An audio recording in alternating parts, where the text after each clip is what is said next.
সত্যিই একটা বড় পদক্ষেপ নিতে যাচ্ছে রাজ্য সরকার। ২ সন্তান নীতি।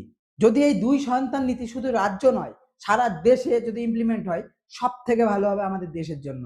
কেননা চীনকেও কিন্তু আমরা ছাপিয়ে গেছি। আর যত জনসংখ্যা বাড়ছে সেই তুলনায় জমি কিন্তু বাড়ছে না। জমির উপরে চাপ বাড়ছে এবং আমাদের দেশের যে অর্থনীতি তার উপরে প্রেশার পড়ছে। বেশি জনসংখ্যা কোনো অংশে ভালো হতে পারে না।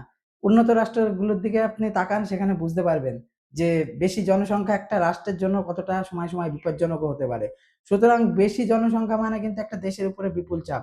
সুতরাং সারা দেশে যদি ২ সন্তান নীতি ইমপ্লিমেন্ট করা যায়, তাহলে এটা সত্যিই খুব ভালো। আর আইন করে এটাকে করতে হবে অবশ্যই। আর যদি ৩ সন্তান কেউ নিয়ে ফেলে, তাকে আইনের ব্যবস্থা মানে আইন অনুযায়ী করতে হবে এবং নানা রকম সুযোগ সুবিধা থেকে তাকে বঞ্চিত করতে হবে। তো এইটা সব আগে দরকার আমাদের মানে সারা দেশে, শুধু রাজ্যে নয়।